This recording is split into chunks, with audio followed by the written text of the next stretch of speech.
सहनाववतु सहनौ भुनक्तु सह वीर्यं करवावहै तेजस्विनावधीतमस्तु मा विद्विषावहै। ॐ शान्ति शान्ति शान्तिः। शङ्करं शङ्कराचार्यं केशवं बादरायणं सूत्रभाष्यकृतौ वन्दे भगवन्तौ पुनः पुनः। ईश्वरो गुरुरात्मेति मूर्तिभेदविभागिने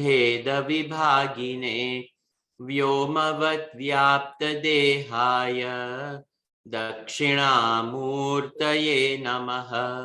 समस्तजनकल्याणे निरतं करुणामयं नमामि चिन्मयं देवं सद्गुरुं ब्रह्मविद्वरं वसुदेवसुतं देवं कंसचाणूरमर्दनं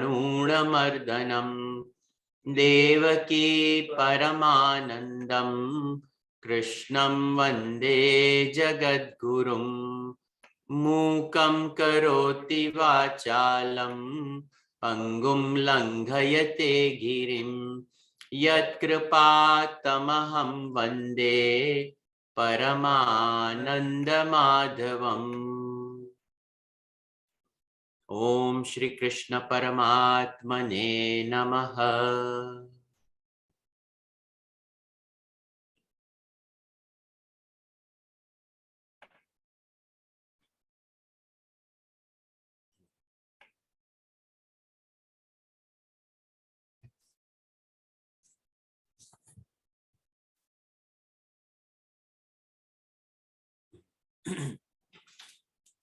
We are seeing the 6th chapter, Anashrita karma phalam karyam karma karoti yaha sasannyasi cha yogi cha nachaniragner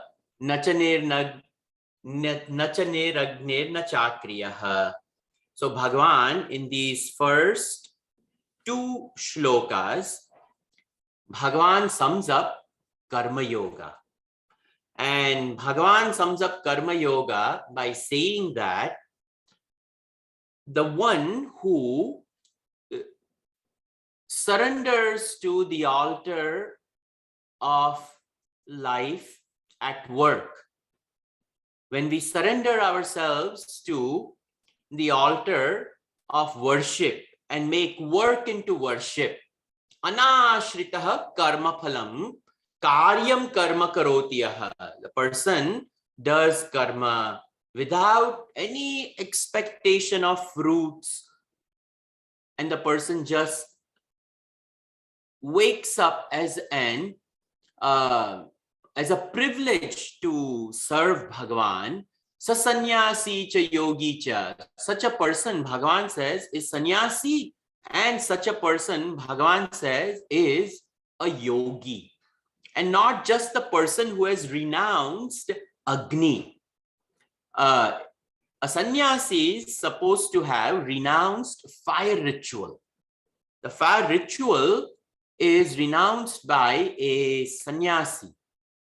And that sannyasi who has renounced it, over here, Bhagavan is saying it is not just the one who renounces, but the one who takes it in a proper stride in life. Such a person is referred to as, over here, a yogi and a sannyasi. Continuing, Bhagavan says, Yam sanyasamiti prahuhu yogam tam viddhi pandava nahya sanyasya sankalpa yogi bhavati kaschana. Yam sanyasamiti prahuhu tam he Pandava yogam viddhi. Bhagavan is saying that Arjuna, that which is called sannyas, that alone is referred to as Karma Yoga. This is so important that we understand this in our life. No matter what happens in our life, we stay surrendered to the altar of work and not complain one bit. The person who doesn't complain over here is referred to as yogi, silently offering all at the feet of Bhagavan. So, yam sanyasamiti prahuhu, that which is referred to as sannyas, understand that to be yogam. Yogam, engaging in our duties. No work is considered to be exalted, and no work is considered to be inferior. Work itself is worship. Work itself, anything that we do, if we do it with the attitude of serving my Bhagavan, that is what Bhagavan is saying. Nahya sanyasta sankalpaha yogi bhavati kaschana. Sankalpa. Sankalpa is none other than a precursor to desire. Each one of us, you will see in the vasanas that which manifests at the level of intellect and thought, it is nothing but our own tendencies are what are coming through this intellect and thought. And each one of our desires, they themselves come out as actions. But it happens so effortlessly that we don't even realize that there was a silent sankalpa taken by the mind that I want to do this. We automatically find ourselves in an action. But when we look at the anatomy of an action cannot originate without a sankalpa. And that sankalpa, that action that we internally invoke before acting upon it. Bhagavan says, such a sannyasi, such a person, when they realize that there is no free will in choosing the action, Bhagavan, you have already chose. I am simply an instrument over here to render myself at your feet.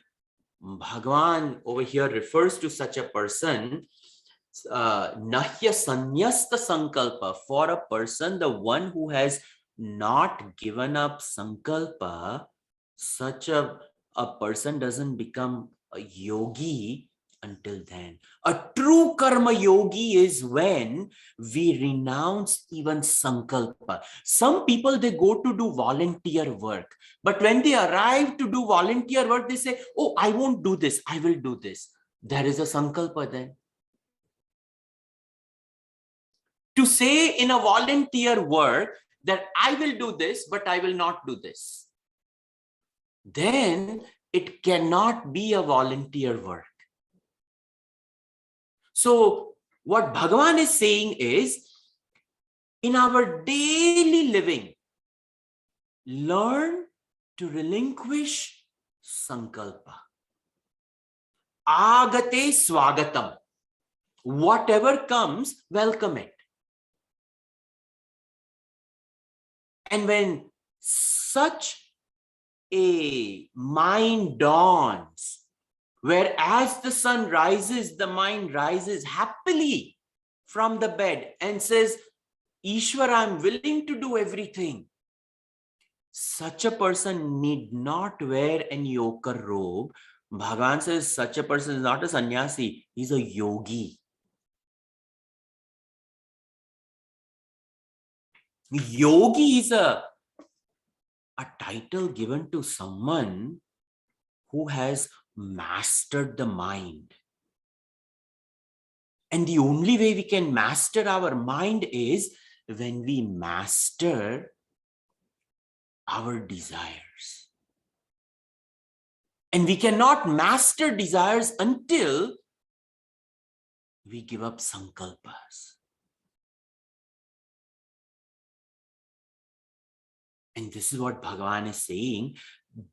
All this rises from chapters 3, 4, 5, because now we are entering the chapter on meditation.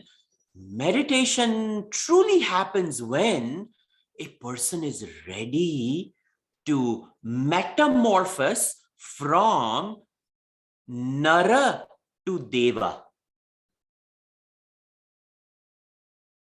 From Vanara to Nara. We have to give up sankalpa. Because Vanara meaning monkey. Monkey is what? Whatever is in the mind, the monkey does. Monkey does anything and everything which is present in its mind. A monkey sees another monkey jump, it will jump. A monkey sees a person going with a handful of peanuts, that monkey is going to run towards that peanut. It's going to attack that person. That's called Vanara. To make the Vanara in us into a Nara is Karma Yoga. The sankalpa is to be given up. And now is the journey where that Vanara becomes Deva. Through meditation, as a human being, a Devata will rise. Dyotanatiti Dev. Dev meaning the one who is luminous from inside out. They will be able to measure anything and everything in this manifested world. Knowledge will arrive. They will not put forth any effort to acquire knowledge. Knowledge dawns from inside out. This is the living of a Devatahood. And continuing, now Bhagavan says, Arurukshor Muner Yogam Karma Karana Muchyate Yoga Rudhasya Tasyaiva Shama Karana Muchyate. Bhagavan is saying, Arurukshoho Munehe Yogam. For a Mune, for a Muni, the one who is Manana Shilavan, the one who's thinking. Who's thinking? The Karma Yogi is thinking that I have done all these actions. I'm offering them at the feet of Bhagavan. Bhagavan, I choose to progress further on this path. Oh Lord, help me grow. So that internal prayer is Arurukshaha, a desire to grow. So that internal prayer of a Muni, Arurukshoho, the desire, oh Lord, to grow into this Devatahood. Munehe, that sleeping giant within, but he's awakened that there needs to be a higher place that I need to go to. Bhagavan says over here, Munehe Yogam. In that avastha, now Yogam over here is referred to as Dhyanam. He wants to reach the higher levels of yogitva. So to reach, Bhagavan is saying, Karma Karana Muchyate. Karma Yoga becomes the cause for someone to quieten the mind, to silence the mind. And now that this mind is silenced, it has a desire to grow. Then Bhagavan says, yoga rudhasya tasyaiva. And when that person gets an opportunity to silently sit down,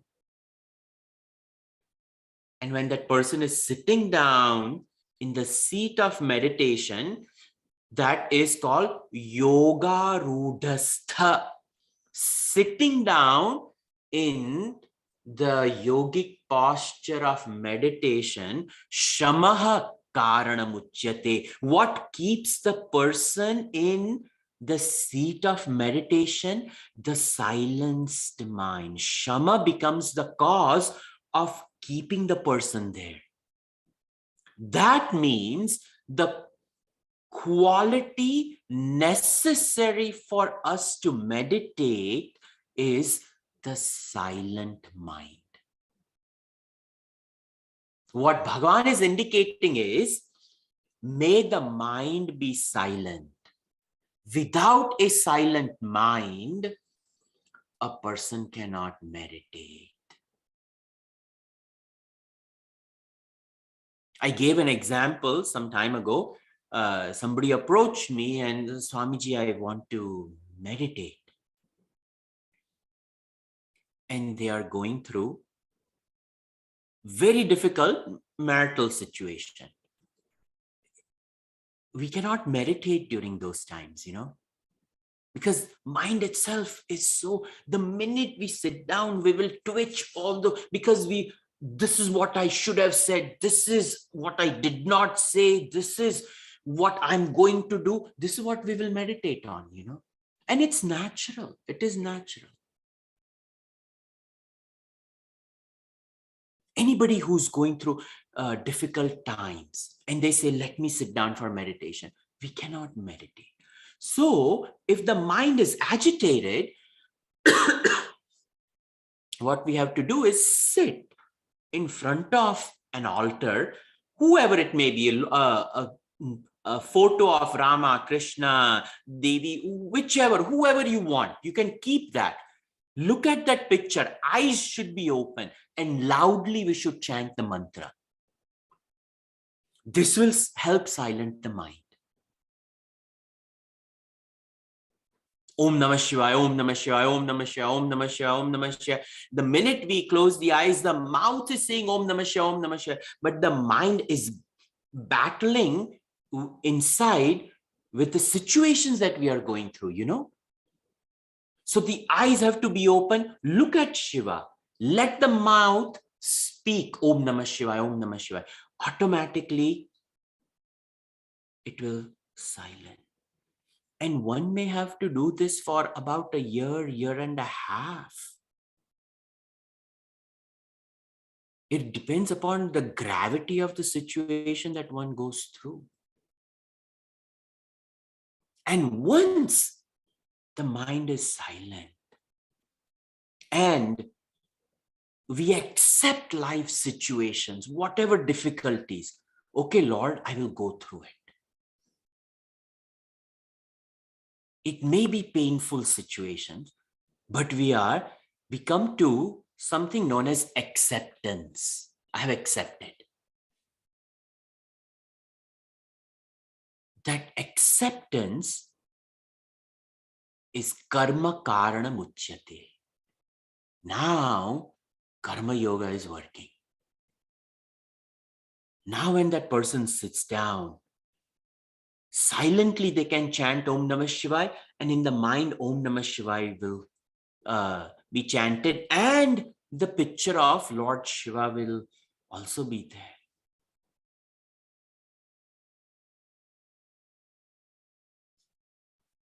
This is the anatomy of meditation. So Bhagavan is explaining that, look, if you have difficulty sitting down, and if the thoughts are way too much, then Bhagavan is saying what is required for meditation is shama. karanaruchyate. For what? Yoga rudasya tasyaiva. For a person to sit for a few minutes. The silent mind needs to be maintained. And the silent mind is maintained because of Shama. One has worked on this mind. Continuing.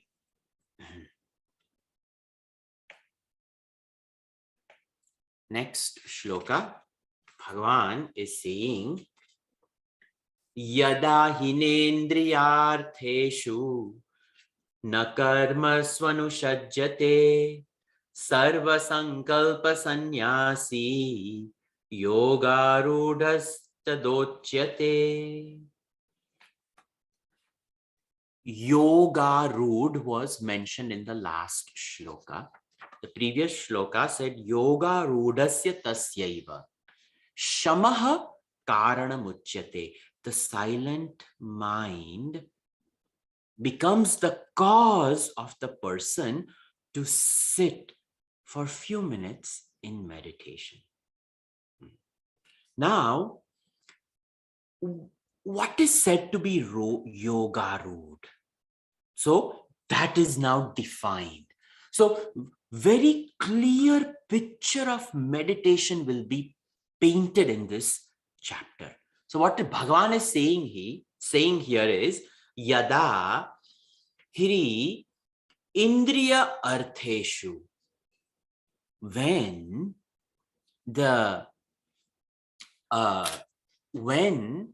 Indriya Artheshu, Indriya senses, and Indriya Artha, the sense objects. When Yadahi Indriya Artheshu na karma swanushajjate.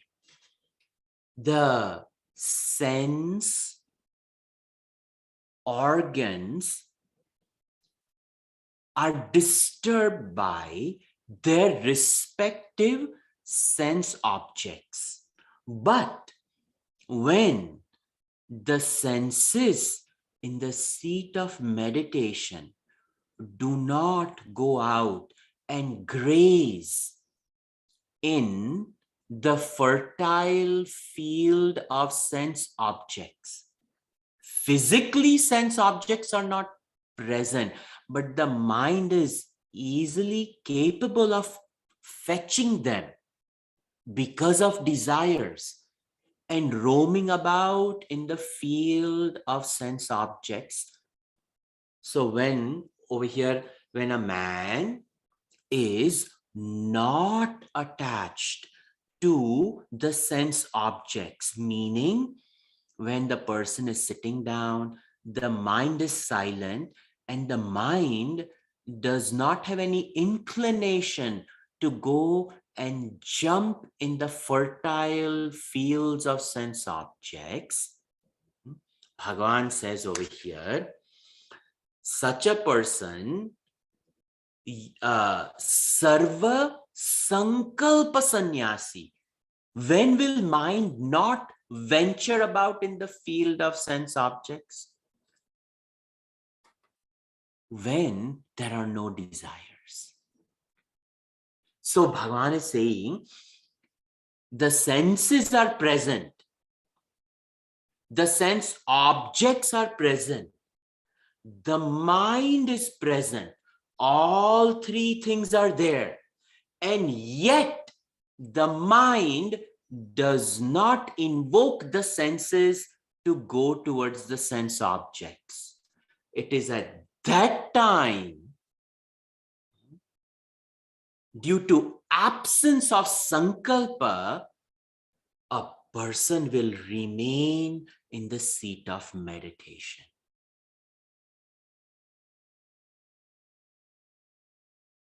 Temporarily, we can get rid of the sense objects. The senses can be shunned down by force.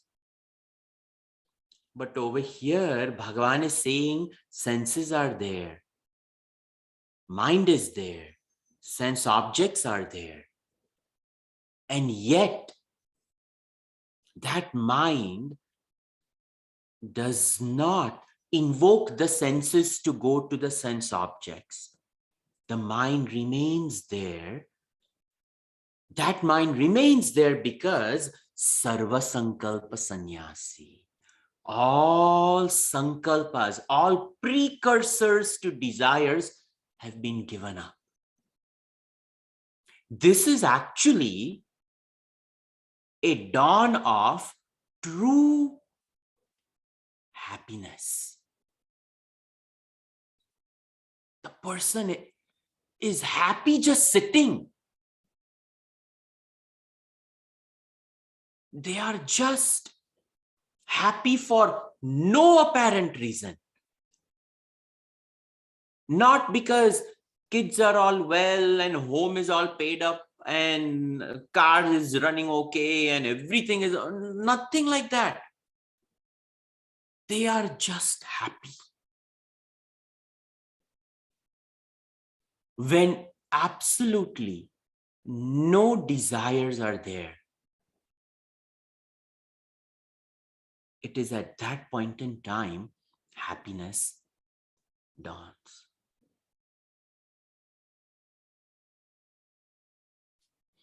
Gurudev gives in the Manual of Self-Unfoldment an equation for happiness.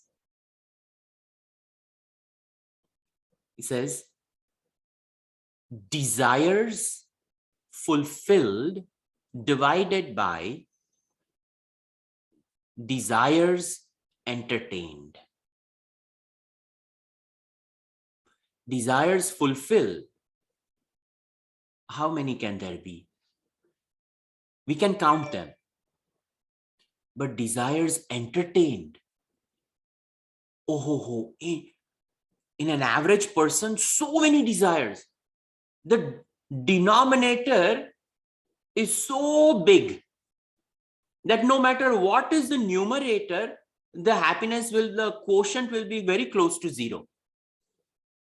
But if the desires entertain, which is said Sarva Sankalpa Sannyasi, when that is given up, when the denominator goes to zero, limit as x approaches zero in the denominator,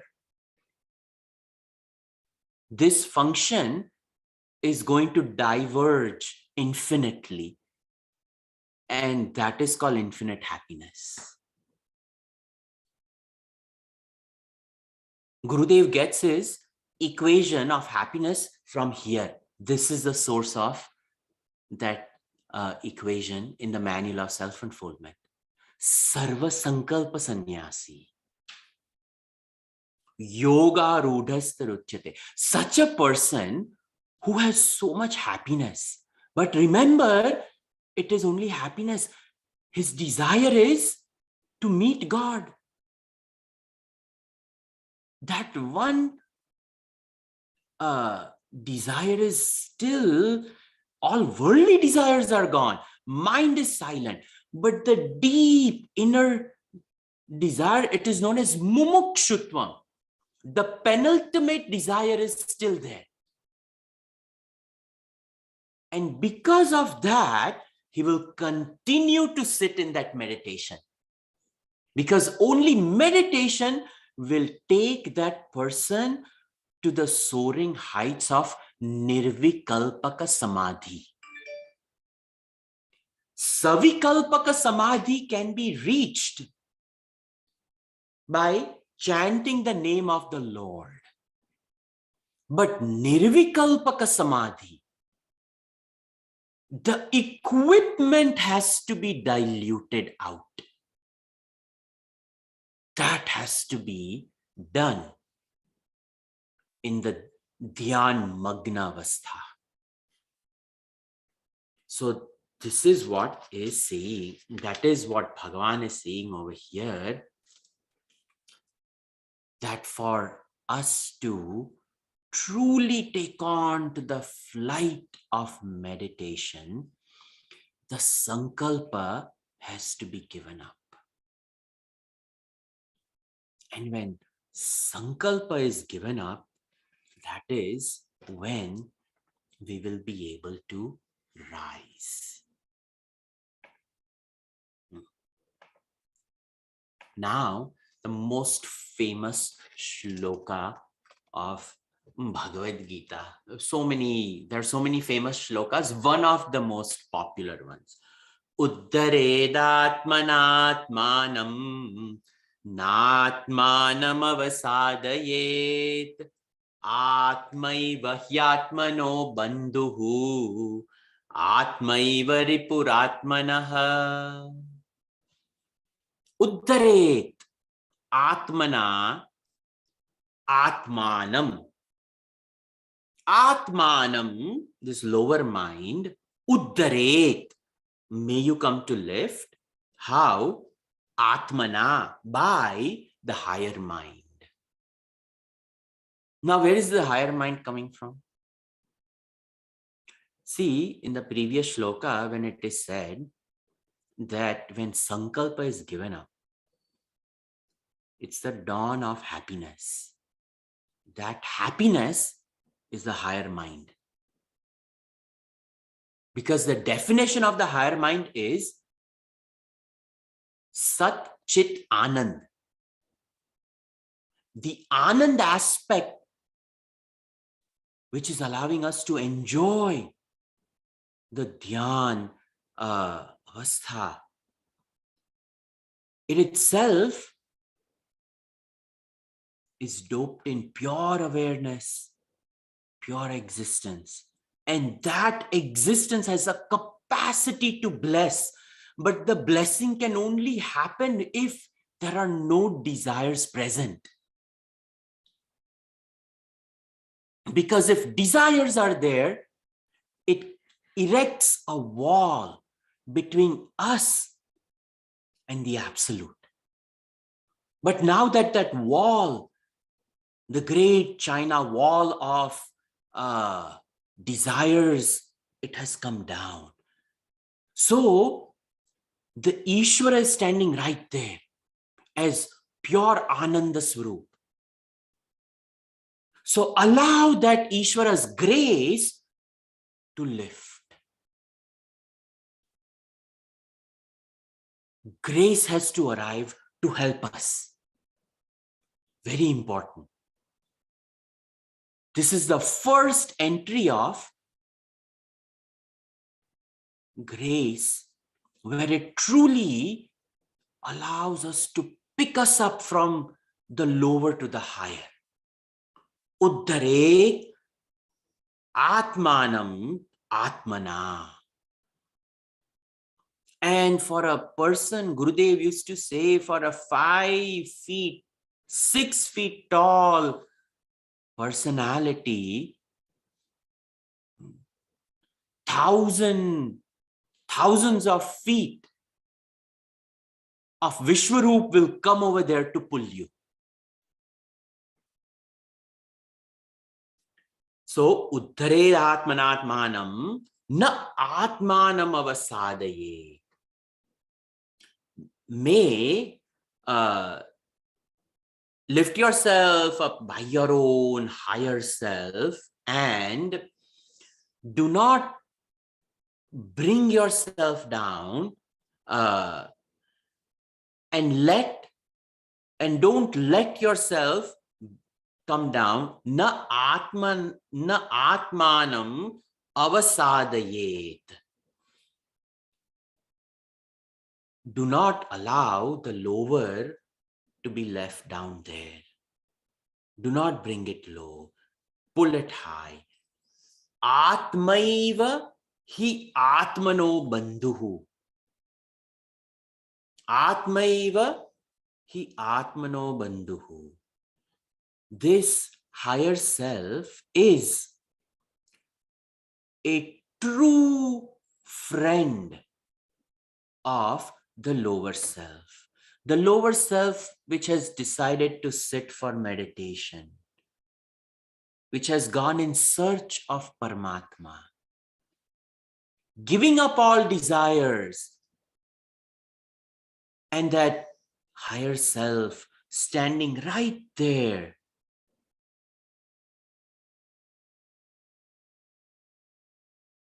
That higher self is none other than our own best friend.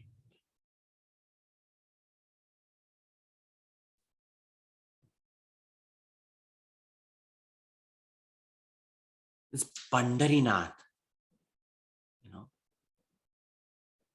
he was given a brick to stand on, And in Pandharpur, Vithala is standing on a brick with the two hands with a fist on his waist. The bhakta's mind is so clear. But the duties are calling that bhakta to take care of elderly parents. And Vithala is told, you stand over there. Let me finish my duty, I will come. And Vithala stands over there. And the bhakta tends to his duties. Karma karanam uchyate. Karma he finishes. Immediately he comes, the minute karma is over, he comes and sits. I have no other desire. But the karma was there. And that karma is not a desire. It is my own duty. So I have to finish my duty. Vithala, how can I come and tend you when the duty is over here? So Bhagavan also doesn't go back. Bhagavan stands over there. The glory of Pandharpur, Pandarinatha Vithala is, he will stand. Why? Atmaiva Atmano Bandhu.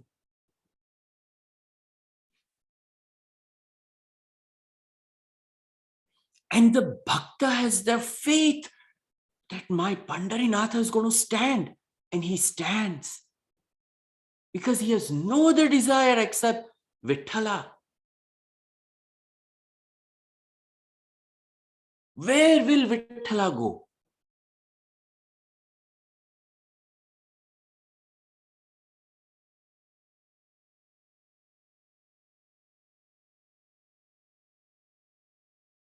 Naham vasami vaikunthe.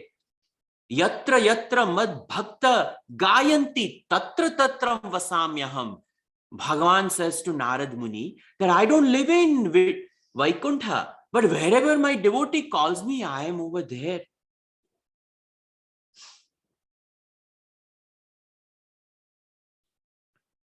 He's our only friend. He alone is our shadow.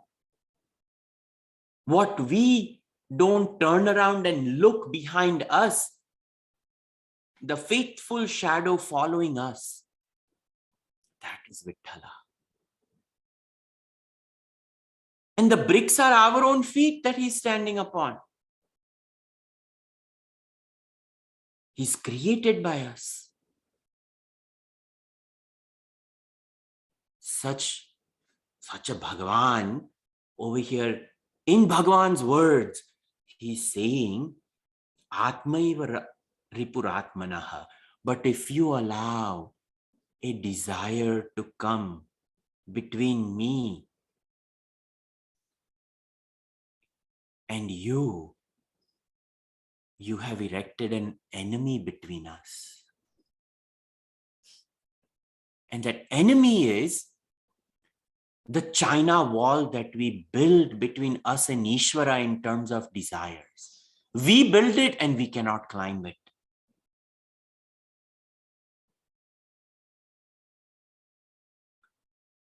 This is what Bhagavan is saying. Uddareda atmanatmanam na atmanam avasadaye. Do not allow this mind to fall. Atmaiva atmano bandhu. this Bhagavan alone is our true. And Atmaiva Ripuratmanaha. And this mind, if it runs away because of some desire, not because of duty, the Bhakta of Pandarinatha has gone because of duty, not because of desire.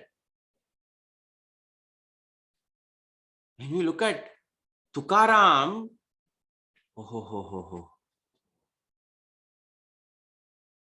what Vyadhi did he not have? But he kept on writing abhangs. He kept on writing abhangs. So this, what is said over here is so beautiful that if we want to ascend the ladder of spiritual unfoldment and metamorphose ourselves from Nara to Dev, we have to allow Bhagavan to bless us. The only thing that separates us and Bhagavan is Kamana, Sarva Sankalpa Sannyasi. That Sankalpa is what takes us away from Vithala, who's standing on these bricks for us. Continuing, shloka number 6.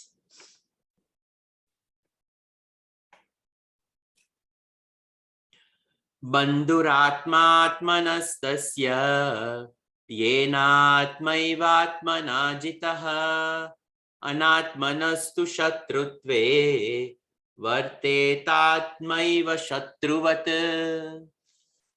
So over here Bhagavan is saying, Bandhuratmatmanastasya yena atmana atmaiva jitaha.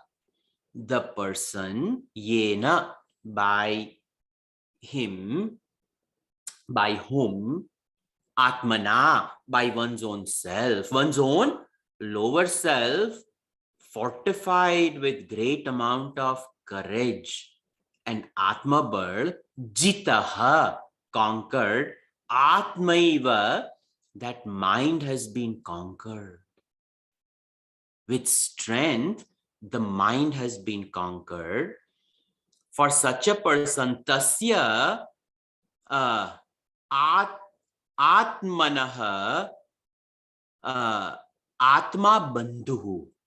For such a person, this Vithala who's standing over there, symbolically on a brick on the other threshold of the front of the home, you know, but actually he is right here as our own pure divine consciousness. What you see over there as this Om in this BMI chart, this our own support, Paramatma alone is always here as this ever-present Vithala observing us.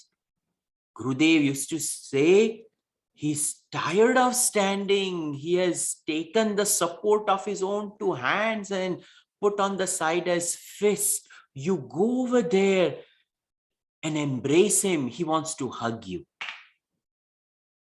Don't make him stand over there. Win him. Win him by your invocation and your love. Anatmanastu shatrutve varte tatmaitva shatruvata.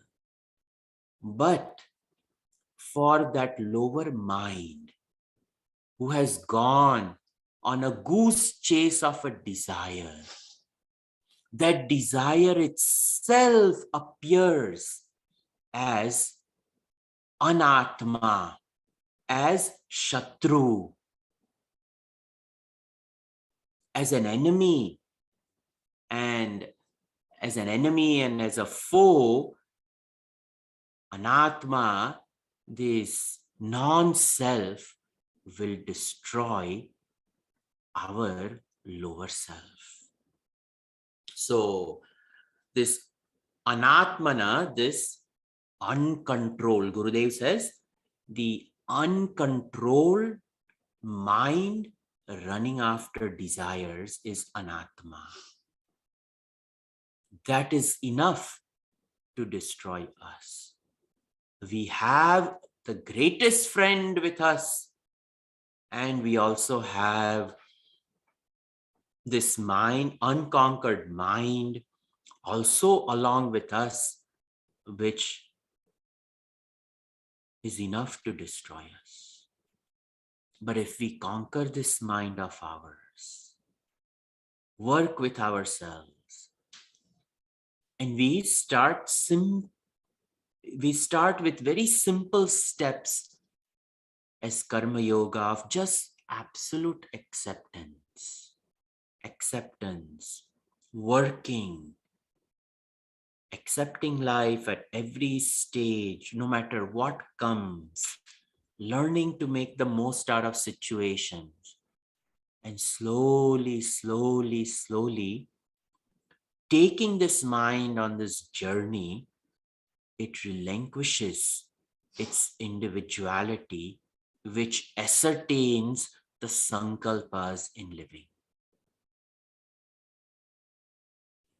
So that is what Bhagavan is saying. Shloka number 7, continuing. Shloka number 7.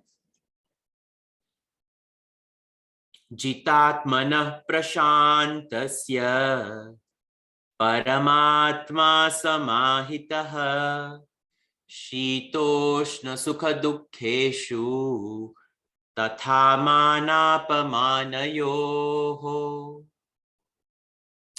Jitatmanah prashantasya. So now, the very beautiful qualities of a meditator is first talked about. This is sameness with regards to BMI, body, mind, and intellect.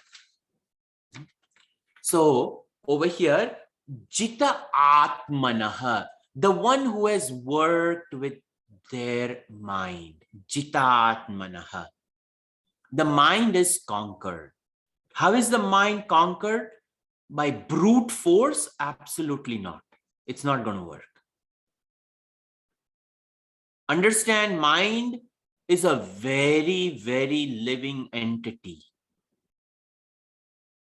As much as we seek love and acceptance, mind seeks more than that. We have to learn to unconditionally love our mind. And sometimes, our ugly desires, we get upset at ourselves. And especially when we sit in the seat of meditation, ugliness comes out. But we have to embrace it. We have to tell this mind, yes, dirt is there. Everywhere there is dirt. But we have to rise above it. That's why we have a mop available and a broom available. Our home has to be swept and the home has to be mopped. The carpet has to be vacuumed. And it's not like once a year. It's a continuous process. We have to continuously sweep the floors, mop them, vacuum the carpets. In the same way, tell the mind, yes, there are some negativities. Let's not get stuck on this. Let's not get stuck on them. Very important to keep our mind healthy. Very important to keep our mind optimistic. That is called Jitatmanaha. When we have the ability to keep our mind optimistic, in the midst of all dire situations. This is Jitatmanaha. Then Prashantasya. Shant, silence. The one who is tranquil. Prashant, the one who is tranquil from inside out, not because outside in. We can be tranquil from outside in when all the situations are all hunky-dory on the outside. If everything is going just fine, oh, we are going to be quite well taken care of.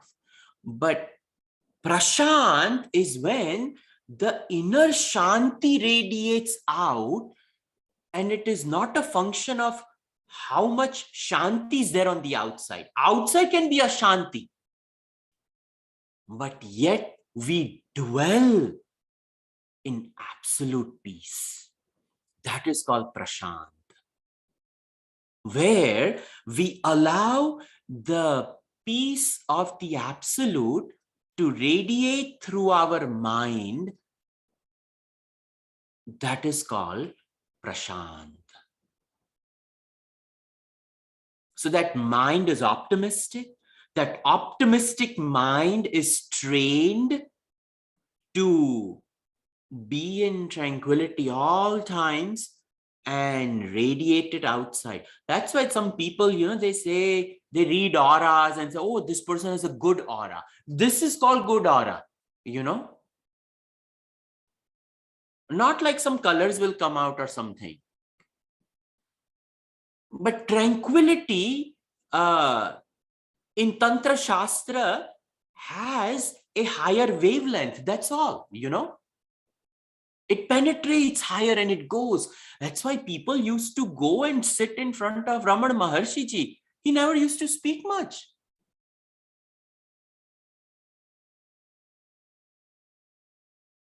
There's a great amount of inner depth of just joyful presence. So, Jitatmanaha Prashantasya Paramatma. For this Paramatma, Bhagavan, Shita Ushna Sukha Dukkheshu. Shita, cold. Today I'm wearing a cap. You cannot see, but I have 3 layers of socks. I get cold easily. So, Shita and Ushna. Shita, cold. Ushna, hot. That is at the level of B, body. Sukha Dukkheshu. Sukha and Dukkha is at the level of mind. Tatha Mana Apamana Yoho. Man in when honor and dishonor is what Gurudev says over here, that in Mana, honor, and Apamana, dishonor. So honor and dishonor, we feel insulted and violated at the level of intellect. So BMI is referred to over here, sameness with respect to BMI. Prashantatma, Jitatmana Prashantatma, Paramatma, this Bhagavan within the self. Shita Ushna Sukha Dukkheshu Tatha Manapamanayoho Samahitaha. Such a person remains tranquil in all these 3 levels. At the level of hot and cold, the person remains silent. If it is hot, they will remove layers. If it is cold, they will add on layers. Not that they will keep on complaining. Then Sukha and Dukkha, joys and sorrows. Who doesn't have a joy and a sorrowful story to tell? If we are over here on this planet, blood flowing in all of us as human beings. We all have some sorrow and we have some joy. We all have some amount of joys and sorrows. But samahitaha, that Paramatma samahitaha, that mind is placed in a tranquil spot.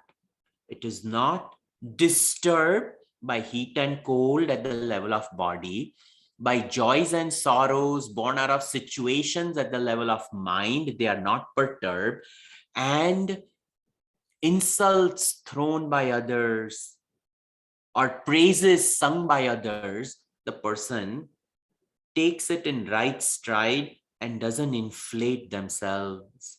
Such a person over here, Bhagavan says, sameness with respect to body, mind, and intellect. Next shloka, shloka number 8, sameness with respect to the world.